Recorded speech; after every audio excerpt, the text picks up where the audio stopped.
example? A gesture, a picture,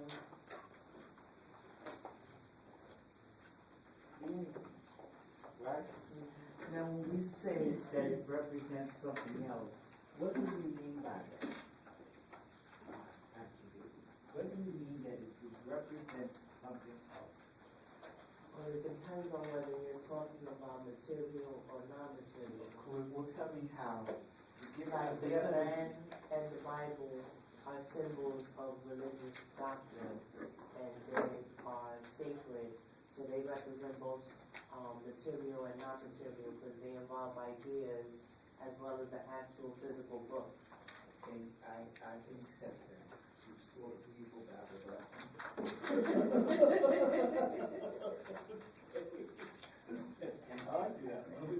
okay? But I think that what we do say is that when it represents something else, it never means what symbol says it means in a sense of speaking. Okay? Like, how can I say it? Like if you look at this,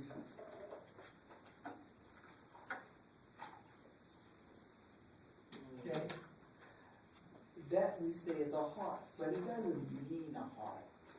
It really means love. Okay? So it's something that sort of represents something else. Now, our symbols come in all shapes, forms, sizes, sounds, and everything else.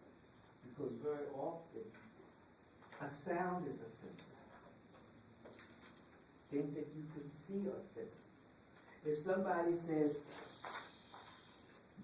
keep quiet, that's a symbol. You never said a word. It's something that you have learned, okay?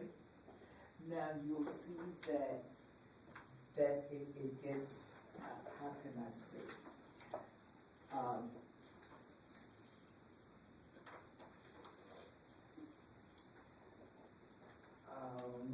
Just give me a second, okay? And for instance, that your text says things about, look at something like the word dog. You rewrite the word dog, okay? It says write D-O-G. Notice that the symbols are different from culture to culture also. They say when we see this word, okay, typically we think about a nice, friendly, four-legged animal that runs around, thinks the way we want the dog to think, okay, gives us warmth, okay, companionships, all those nice things, okay? Now, that is this culture. But in some cultures, that word equals that. Okay? When you say dog, they see a meal. Okay? Now you think that that's strange, okay? And you say, well, no, some. Well, look at what has happened, okay? Some cultures eat cats. There's some about 15 years ago, all the cats up in the South Orange area were disappearing. Just like people taking them and cooking them. Okay? You see, now we would say, oh, I would never eat a cat. I would never do so. Yeah, right. That's what you have to okay? Notice that there have been times in histories where the rat population has reduced itself. Not on its own, because people caught them and ate them. Okay? Look at how much of the world eats things like spiders. You see, look at some of the nature channels and you see there people go out hunting tarantulas. Because some tarantulas get that big. And they capture them and they roast them and have nice roasted tarantulas. You look at some people with these chocolate-coated grasshoppers. People eat that. Now you would never eat it. Okay? Let me rephrase that. Some of you would never eat it. Okay? But notice that people do this all over the world. Okay? And one of the things that has happened is if you go to places like some of the Chinese markets and some of the Asian markets and things of that nature, Caribbean markets, you'd be surprised at what you will see there that people come in and buy. Surprised. Okay? But everybody does that, and you go in there and say, well, what in the world is this? And oh, this looks awful. You go to some, I've been in markets and they have eggs that are 2,000 years old, coated in some old black carpet that they see as a delicacy. Okay? What we're saying is that, remember, the cultures change. Now, but when we look at things like symbols, we all know what that means. Right? Everybody. We just know if somebody says something to you, you just do like that, you just walk. Have you said enough? Those are symbols. Okay? Those are symbols. Now, and notice that you never say one word, but everybody knows that that symbol means something else. Yeah. And lady, I need you to come sign in.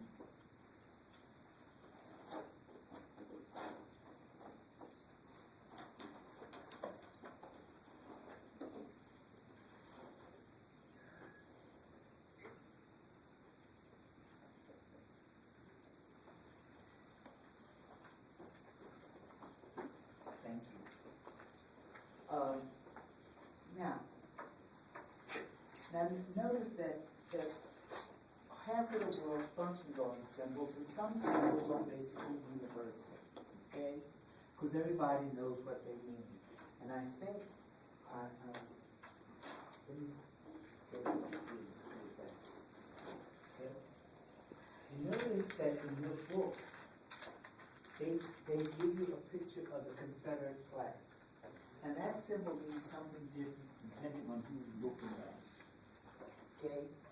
To the Southern people who revere the Confederate flag, they say it represents what they call a way of life that reminds them of the good old days, whatever that meant. Okay? So they don't see it as, the book says that when they interviewed people, the Southern people did not see this as a sign of racism. They saw it as a thing to remember the times when they were independent, they were doing and all these kinds of things, okay? Now you take that same symbol and you give it to the average African American who was brought up here, and they see it totally different. They see it as, you're still trying to act like we're back in the 1850s, okay? Where you kept everybody subjugated. That's the way they see it, okay? Then they show you all the different symbols, like what a cross means. The different forms of crosses. That they mean different things all over the world. Okay? Now also, okay, we have language. And language is our primary vehicle for passing on things. Because language is a symbol also. What do we do with language? Now notice that language, we all are willing to admit that other animals seem to be able to communicate, okay, with themselves. Okay, dogs seem to know what a bark means, what this kind of bark means, and this bark means I want to be friendly, and this one means I'm ready to fight, and this one means let's fight to the death. Oh, we see that, okay? We know the cats do the same kind of, we accept that. But what makes man different? And why is language so important? Think about it. What can we do with language?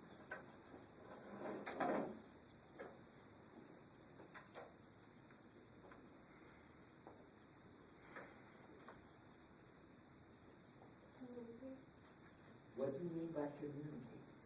This is communicating. This is communicating. This is communicating. What do you mean? Why is language, and what's different about language in terms of communication?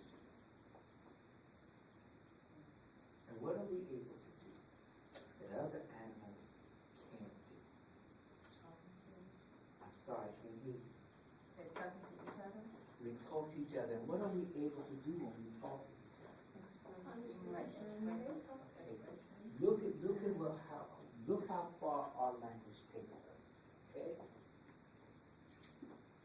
If I say,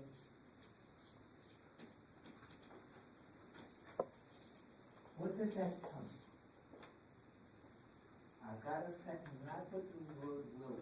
What am I talking about? The future. I can use language to talk about what we can do, or what I'm going to do 5 years from today. And you will understand that. Okay? Now, I can also say,